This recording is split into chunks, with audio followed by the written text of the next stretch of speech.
On dit souvent qu'il y a deux choses qui transforment la vie des gens. Les livres qu'on lit et les personnes qu'on rencontre. Et ce week-end, j'ai participé à un séminaire magnifique. Et la phrase que je partage avec vous, bien sûr, sur le statut depuis quelques jours, c'est qu'il ne faut jamais laisser la mentalité des autres définir ou alors dicter votre réalité. Il aurait été égoïste pour moi si je gardais tout ce que j'ai appris durant ce week-end pour moi seul. Voilà pourquoi, comme d'habitude, je partage une synthèse de ce que j'ai retenu ce week-end. Parce que ce week-end, c'était 3 jours de formation. Le premier jour, on a fait 1 heure de training en groupe, renforcement musculaire. Le deuxième jour, on a eu 5 à 6 heures de formation. Et le troisième jour également, 5 à 6 heures de formation. Il y avait des médecins, il y avait des nutritionnistes, il y avait des coachs sportifs, il y avait des coachs de vie, il y avait des entrepreneurs. Et on a mis tout ça sur une table qu'on nous a offert gracieusement. Et bien sûr, je vais partager avec vous une synthèse d'un monsieur. Ce monsieur que vous voyez là en image, j'ai réussi l'espoir de pouvoir faire une photo avec lui parce que les choses comme ça, il faut immortaliser. Et je vais vous raconter un peu l'histoire de ce monsieur. Vous allez comprendre pourquoi est-ce que ce monsieur est tellement inspirant. Il a eu à impacter en quelques heures des milliers de personnes dans la salle. Et ce sont des milliers de personnes qui l'impactent depuis 14 ans aujourd'hui grâce à ses coachings, grâce à ses accompagnements. Alors, je vais vous raconter son histoire. Parce que son histoire m'a tellement touché, ça m'a inspiré et j'ai pu détecter encore une fois de plus tous les éléments de ce que j'appelle la vraie santé. On va commencer. Ce monsieur s'appelle Denis, vous allez voir. C'est un monsieur qui a grandi dans une famille d'entrepreneurs. Son père était entrepreneur, il avait un restaurant très connu au Canada, il est canadien. Et depuis l'âge de 6 ans, son père l'a mené au restaurant, il voyait comment ça se passait. À 18 ans, il a hérité de ce restaurant-là. Mais malheureusement pour lui, à 18 ans, il était trop jeune pour pouvoir diriger un restaurant d'une telle envergure. Et c'est comme ça qu'il a vendu ce restaurant à son oncle pour se lancer dans ce qui lui passionnait, qui était tout ce qui était numérique, digital. Il a ouvert une première boutique de vente de téléphones et accessoires de téléphones. De 18 ans à 22 ans, il a travaillé acharnement pour multiplier au point de se retrouver avec 22 points de vente. Je pense que dans chaque pays, vous allez sûrement connaître une personne qui fait dans ce genre de choses. Vous allez voir plusieurs boutiques de vente de téléphone. C'est la personne qui a. Donc à 22 ans, on va commencer par la santé financière. À 22 ans, cet entrepreneur faisait déjà un chiffre d'affaires de 300 000 $ canadiens par an. Donc c'est un gars qui avait vraiment une vie aisée. Mais pour pouvoir faire ce chiffre avec 22 boutiques, il fallait qu'il sorte très tôt le matin, 7h, 8h. Et il rentrait très tard le soir, souvent 20h, 21h. Et bien sûr, généralement, il rentrait se reposer 3 fois dans la semaine. Et 4 fois dans la semaine, il avait X amis, Y amis, Z amis qui l'invitaient. Ah, viens, on va aller manger, viens, on va aller prendre. C'est comme ça qu'il avait une vie pas vraiment équilibrée. Non seulement il travaille de manière acharnée, mais il passe son temps à boire, manger, tout ce qui est fast-food et tout ce qui va avec. Et c'est comme ça que malheureusement, là on attaque le deuxième pilier qui est la santé physique. 22 ans, un jour de malaise à l'hôpital, on lui fait un diagnostic de cancer testiculaire. Mais le malaise n'avait rien à voir avec ça. Il avait juste eu un malaise parce que voilà, il était un peu indigestion. Mais sinon, physiquement, il se sentait bien. Mais lorsqu'on a fait le bilan annuel, on s'est rendu compte qu'il avait un cancer des 2 testicules. Imaginez-vous un peu, 22 ans. Il se disait que c'est une maladie qui arrive aux personnes qui sont uniquement âgées. Que c'est une maladie qui n'arrive qu'aux autres. On l'a diagnostiqué, c'est là. Vous savez, au Canada, la médecine est un peu évoluée, surtout quand on détecte un cancer assez tôt comme ça. Si on fait une chirurgie, ce qu'on a proposé bien sûr, que non, c'est pas un souci, on va faire une chirurgie et on va enlever les 2 testicules. 22 ans, le gars regardait, connaissant bien tout ce qu'il y a comme conséquence avec ce genre d'opération, il a dit bon, il se sent bien, il ne va pas se laisser aller et puis détruire sa vie comme ça avec ça, non. Il a refusé ce traitement. Il a continué ses activités, continué son rythme de vie stressante, avec des amis, fast-food, boissons et tout ça. Et ça a empiré son cancer. 18 mois plus tard, on a diagnostiqué des métastases au niveau du cerveau. Et c'est là que tout a commencé à chambouler dans sa vie. 23 ans, cancer testiculaire avec métastases au niveau du cerveau. C'est là qu'il s'est dit, ok, si je dois mourir, il faut de moi que je vive à 100%. Et alors, il a fait une chose de magnifique. Il a appelé sa mère. Il a dit, maman, tu connais ma situation, voilà ce qu'on m'a dit. Alors, si je dois mourir, je dois au moins parcourir le monde et essayer de profiter au maximum que possible. C'est comme ça qu'il a vendu toute sa franchise d'entreprise à 760 000 $ canadiens et il a pris ses bagages. Il a dit, je voyage, je fais le tour du monde. Avant de faire le tour du monde, il nous a parlé de comment est-ce que voilà, on a commencé, puisque quand tu as un cancer avec des métastases au niveau du cerveau, il y a des des hypothèses qu'on fait, on se dit ok, peut-être qu'il te reste 1 an à vivre, on commence à t'accompagner, on commence à accompagner. Il y a des clubs, un peu comme les clubs des personnes qui sont addictifs à la cigarette ou bien ce qu'on appelle les clubs d'alcooliques anonymes. Il a commencé à participer à ça, il y avait des gens qui étaient là, on les entraînait à mourir, quoi. On les accompagnait à mourir parce qu'on se dit voilà, il reste juste quelques temps à vivre. Mais lui, il avait une foi pas possible. Là, on touche la partie de la santé spirituelle. Il avait une foi qui lui disait que non, tu es trop jeune, tu ne peux pas mourir maintenant. C'est même pourquoi est-ce qu'il a dit ok, je vais aller faire d'abord le tour du monde. Et c'est comme ça qu'il a vendu tout. Il a pris ses bagages, il a fait le tour du monde. Pendant 18 mois, il a fait le tour du monde. Il a dépensé 759 000 $. Il lui restait quoi? 1000 $. Il a dit bon, je ne vais pas quand même rester à l'extérieur. C'est tout ce qui lui restait. Il a pris son billet d'avion, il est rentré au Canada. Quand il est revenu au Canada, il a fait son bilan. On s'est rendu compte que la tumeur testiculaire avait baissé. Et là, on pouvait faire l'opération d'un testicule, ce qui était moins dramatique que la première fois. Et c'est comme ça, vu qu'au Canada, ce genre d'opération est subventionnée, donc c'est gratuite. C'est comme ça qu'il a subi une opération. On a enlevé un testicule. Mais lorsqu'on a enlevé un testicule, ça a d'abord fait que voilà, la testostérone, vu qu'il était devenu obèse, il avait 130 kg, la testostérone avait baissé. Et en plus de ça, qu'on a opéré, on lui a fait comprendre que bon, avec ça, c'est fini, tu ne pourras plus jamais avoir un enfant. Et c'est là qu'il s'est dit, ne jamais laisser la mentalité des autres dicter notre réalité. Quand on lui a dit qu'il n'a plus jamais un enfant, il n'a pas cru à ça. Il s'est dit bon, comme je disais la dernière fois, le médecin guérit, il dit ce qu'il a appris, il dit ce qu'il sait, qui est scientifiquement prouvé. Mais il y a un côté spirituel dans toute chose. Et c'est Dieu qui guérit. Aujourd'hui, il a un garçon qui a 7 ans. Et bien sûr, lorsque sa femme lui a dit qu'elle était enceinte, naturellement, il a fait un test d'ADN pour voir si c'était vraiment juste lui, le père de l'enfant. Et aujourd'hui, son enfant a 7 ans. C'est typiquement son visage. Donc, le test d'ADN, c'était juste pour être sûr, mais après, le visage montre que c'est vraiment son fils. Et c'est là qu'il s'est rendu compte que voilà, il ne faut jamais laisser la mentalité des autres dicter notre propre réalité. Quand on a opéré, puisqu'il fallait opérer au niveau des testicules, mais il y avait toujours le cancer au niveau du cerveau. Mais on ne peut pas opérer ça au Canada. Il y avait des nouvelles études qui ont montré qu'il y avait des traitements qu'on expérimentait aux États-Unis, mais ce n'était pas gratuit. Ce traitement-là coûtait 330 000 $ américains. Or, le Canada n'avait plus rien. Et là intervient la partie de la santé familiale. Sa maman a pris toutes ses économies. Elle a hypothéqué sa maison. Elle a pris sa pension retraite. Elle a tout mis sur la table. Elle a dit mon fils, on va le sauver. Et c'est comme ça qu'il est parti aux États-Unis. Il a subi cette opération-là. Il est revenu entre griffes guéri. Et là, il s'est dit ok, maman s'est sacrifiée autant que moi. Désormais, je dois me battre pour pouvoir l'aider. Qu'est-ce que je peux faire? Il est parti s'inscrire à l'université pour devenir nutritionniste parce que avec son poids et tout ça déjà, il fallait qu'il perde du poids. Et il s'est rendu compte que voilà, il fallait qu'il développe des connaissances en nutrition. Alors, il a fait des cours de nutrition, il a commencé à s'entraîner, tout ce qu'il a appris, le sport et tout, ça n'allait pas vraiment. Jusqu'à ce qu'un jour, il y a un monsieur qui l'a invité pour dire que nous, on accompagne les personnes pour perdre du poids avec la nutrition et tout ce qui va avec. Et c'est comme ça qu'il est parti, il a suivi. Quand il est arrivé, il a suivi le témoignage d'une personne qui a fait comprendre que lui, il avait également eu un cancer testiculaire. Et grâce à l'accompagnement de ce monsieur-là, ses coachings, il a réussi à perdre, il parlait d'un truc comme 70 kilos. Le gars dit waouh, ça c'est mon histoire. Si ce monsieur a pu le faire, c'est pour dire que moi aussi je peux le faire. Alors c'est comme ça qu'il a suivi le monsieur qui faisait dans la nutrition et le coaching fitness club. Ce jour-là en question même ils ont fait du fitness. Lui avec 730 kilos, avec le soleil et tout ça, le gars s'est évanoui. Après il s'est réveillé, tout ce qui va avec. Et c'est comme ça alors qu'il a commencé à développer cette ambition de pouvoir accompagner, déjà faire lui-même le travail sur lui et accompagner des personnes dans ce processus-là à avoir un bien-être par la nutrition, par le sport, par la qualité de vie de manière globale, saine et active.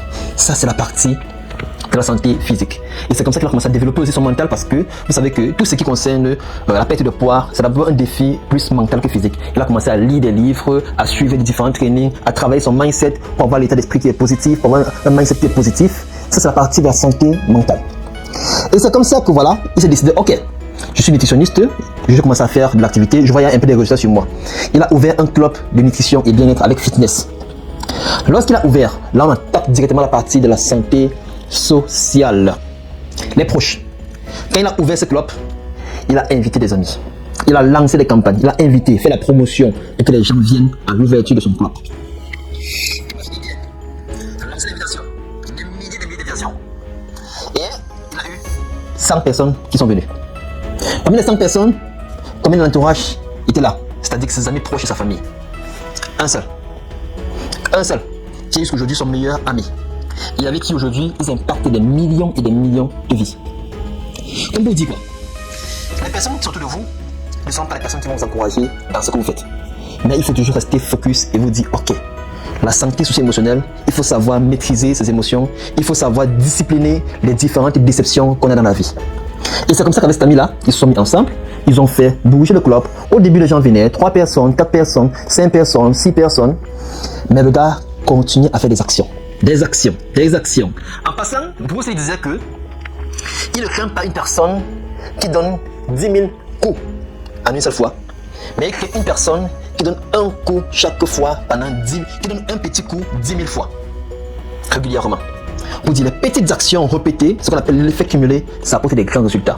Et souvent les résultats traînent à venir, mais dès que les résultats arrivent, ça explose. C'est pareil avec, entre parenthèses, l'histoire du bambou japonais. On dit que le bambou japonais, quand on plante le bambou japonais, les 5 premières années, rien ne sort du sol. Mais tu dois continuer à arroser, tu dois continuer à enlever les mauvaises herbes pour que ça puisse être libre le moment venu pour sortir. Et le bambou japonais, dès que ça commence à sortir, en quelques semaines, ça va tellement haut que ça atteint les 40 mètres. En quelques semaines. Alors que les 5 premières années, rien ne sort. Rien ne sort. C'est comme ça. Quand tu lances une activité entrepreneuriale, 1 an, 2 ans, 3 jusqu'à 5 ans, rien ne peut sortir. Et là, ça me rappelle le titre du livre de Maxime Victor qui dit 40 ans d'esclavage, 40 ans de prison ou alors 5 ans de travail forcé. L'entrepreneuriat, c'est 5 ans de travail forcé, soit il n'y a pas de résultats, mais dès que ça commence à sortir, ça explose. Donc le monsieur, c'est comme ça qu'il a commencé un club avec son ami. Ils ont commencé, tac, tac, tac, tac, tac, tac. Et puis un jour, comme ça, il y a 50 personnes qui sont arrivées. Après, ça a commencé à exploser, exploser, exploser. En 5 ans, il a réussi à établir 40 clubs comme ça. 40 clubs avec ses équipes. Et durant ces temps-là, il y avait pratiquement 2000 personnes qui s'entraînaient chaque jour dans ces différents clubs. Imaginez l'impact. Imaginez l'impact social que ça a pu créer à sa santé socio-émotionnelle. Je dis, c'est un monsieur qui a tellement de la foi, c'est un monsieur qui pratique tellement de la gratitude. Il dit qu'il n'y a pas un seul jour qui ne prend pas son journal de gratitude pour marquer au moins 3 choses pour lesquelles il est reconnaissant. La santé spirituelle, c'est très puissant. Et après ça, l'autre partie de la santé familiale, c'est son fils. Son fils, quand il a eu 4 ans, on l'a mis dans une école au Canada. Et durant la période de Covid, avec le masque, son fils avait des difficultés à pouvoir parler. Déjà qu'il n'avait pas bien prononcé les mots. Il dit que lui-même avait de la peine à écouter son fils. C'est sa maman qui l'écoutait. Et puis, à l'âge de 4 ans, 5 ans, on a dit que son fils a un retard intellectuel. Ça a donné un coup en sa tête. Donc, on s'est dit, waouh. Chance pour lui, il avait une femme extraordinaire qui lui a dit non, cet enfant n'a pas de retard. Il a juste des problèmes d'élocution. Une fois de plus, elle n'a pas laissé la mentalité des autres dicter leur réalité. Et c'est là qu'elle dit, ok, qu'est-ce qu'il faut faire? Il faut prendre un coach, un orthophoniste privé qui va accompagner l'enfant pour qu'il puisse développer bien son élocution. Le Canada, il prend le téléphone, il contacte tous les orthophonistes qu'il a trouvés en ligne. Ils sont tous full busy. Les réservations, les consultations sont après 2 ans. Donc c'est plein. 2 ans, tu ne peux pas avoir une consultation. On va dire, waouh, si je laisse 2 ans avec ça, mon enfant, c'est ça trop tard. Mais vu que c'est un monsieur qui avait déjà assez d'argent, avec tout ce qu'il faisait, qui impactait autant de gens, c'est différent pour l'Europe un peu de partout. C'est comme ça qu'il a dit, ok, qu'est-ce qu'il faut faire? Il a appelé. Maintenant qu'il appelait, c'était pas pour dire que bon, venez donner les cours à mon enfant, non. Il a embauché à temps plein un orthophoniste pour son enfant. Il a payé 85 000 $ annuels. Il a embauché. Et c'est comme ça que l'orthophoniste entraîne son enfant de manière intensive. Aujourd'hui, l'enfant, quand on disait qu'il avait un retard intellectuel, l'enfant saute les classes. C'est-à-dire qu'il ne fait pas. Il fait par exemple le CP, après il passe au CE2, ainsi de suite. Il saute une classe. Super intelligent. 7 ans déjà, l'enfant a déjà sa première entreprise de reconditionnement des jouets usés. 7 ans. Comme pour vous dire, il ne faut jamais laisser la mentalité des autres dicter votre réalité. Aujourd'hui, c'est un monsieur qui a une santé, les différents piliers qu'on a cités, que ce soit au niveau de la santé financière, il est à l'aise, que ce soit au niveau de la santé physique, la santé mentale, socio-émotionnelle, il a tellement impacté qu'aujourd'hui, à ce jour, à 14 ans dans son activité, c'est 300 blocs de nutrition et de coaching, fit sportif, tout ça, qu'il a créé avec son groupe. 300. Imaginez-vous le nombre de personnes que ça impacte chaque jour. Comment il faut savoir laisser un héritage derrière soi. Ce monsieur aujourd'hui, il ne regrette rien. Et il vit à 100%. il vit à 100%. Et tout pour lui, ce qu'il veut aujourd'hui, c'est d'impacter le maximum de personnes. Il a impacté, on était quoi, 3500 dans la salle. Il a impacté parce que quand on est sorti dans les couloirs, ce n'était que son histoire. Ce n'était que son histoire qu'on sortait dans les stades. Et là maintenant, imagine, lorsqu'on partage comme ça, ça va impacter des milliers de personnes. Et j'aime voir ça. Parce que l'expérience, c'est ce qu'on vit, mais aussi c'est ce qu'on tire des autres. Et les histoires inspirantes comme ça me donne vraiment de l'énergie pour pouvoir me surpasser.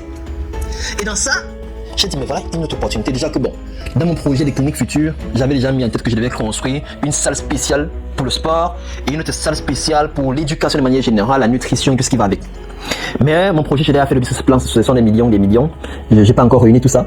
Je me suis dit, ok, mais je peux commencer par créer un club où je vais associer en physique. C'est vrai que je le fais déjà depuis un bon moment en ligne avec des personnes qui accompagnent.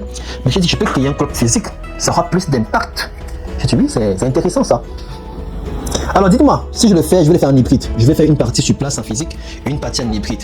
Dites-moi, si je lance ça, les personnes qui sont à côté de moi, les proches, est-ce que vous serez intéressés à venir? Ou alors vous allez faire comme les proches de ce monsieur qui l'ont lâché.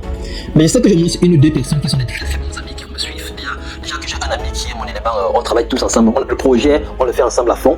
On va le faire ensemble. C'est un peu comme cet ami-là. Et dès qu'il a dit un seul ami qui l'a suivi, ça m'a fait penser directement à lui. Et puis voilà.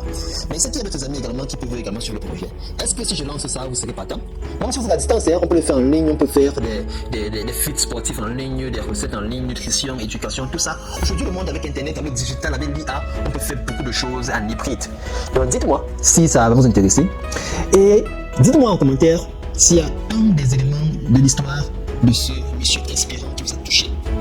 Et si vous voulez, je peux partager également une synthèse que j'ai fait parce que les choses comme ça, moi j'aime bien les avoir aussi en écrit. Je vais faire une synthèse de tout ce que je vous ai raconté ici. Il y a des choses que j'ai pas pu dire pour que la vidéo soit très très longue. Mais si vous voulez avoir ce résumé là, avec les différents points, les différentes leçons, les citations que j'ai tout tiré, j'ai mis sur un bon truc PDF là. Laissez-moi un commentaire également, je vais vous envoyer ça gratuitement. Alors, j'espère que cette histoire vous a inspiré. Moi, ça m'a beaucoup inspiré. Ça fait que je me challenge au quotidien. Il y a des actions que je vais mettre sur pied parce qu'il nous a montré également un plan d'action de 90 jours qu'on peut mettre sur pied et je vais commencer à les mettre sur pied également pour pouvoir voir des résultats. Dans 90 jours, vous allez voir les résultats. Dans 1 an, dans 5 ans, dans 10 ans, vous allez voir les résultats. Alors j'espère que toi aussi, tu vas pouvoir t'inspirer de ça. Et si tu veux qu'on travaille ensemble, c'est toujours un plaisir pour moi de t'accompagner gratuitement. Laisse-moi juste aussi en commentaire et je vais te donner tout ce que j'ai comme ressources pour t'aider également dans tes projets à toi. Porte-toi bien, fais attention à toi et respecte toujours ces 7 piliers que moi j'aime toujours dire. Premier pilier, c'est toujours faire l'effort d'avoir des pensées positives. Pense positivement. Pensée constructive, c'est très important. Deuxième pilier, fais l'effort d'éliminer. Bien nettoyer ton corps, détoxifier ton corps, mais aussi nettoyer ton esprit. Détoxifier ton esprit. Troisième chose, il faut faire l'effort de bien manger. D'accord? Bien manger, manger équilibré, limiter tout ce qui est transformé. Quatrième chose, il faut faire l'effort de bien boire. Boire de l'eau, boire des infusions, c'est très important. Cinquième chose, il faut faire l'effort de bien bouger. Le sport, c'est pas négociable. Tu connais tous les bienfaits du sport, je ne vais pas te rappeler ça. Sixième chose, il faut faire l'effort de bien t'entourer. La famille, les amis, entoure-toi de personnes qui vont te motiver, qui vont t'aider à te surpasser. Et enfin, la dernière chose, la nuit, trouve des bons rituels pour pouvoir bien dormir. Le sommeil, c'est pas négociable. Le sommeil, c'est pas un luxe. Le sommeil, c'est aussi la santé. Respecte ces piliers et tu verras comment ta vie va se transformer au quotidien. Porte-toi bien et on se dit rendez-vous à une autre capsule vidéo.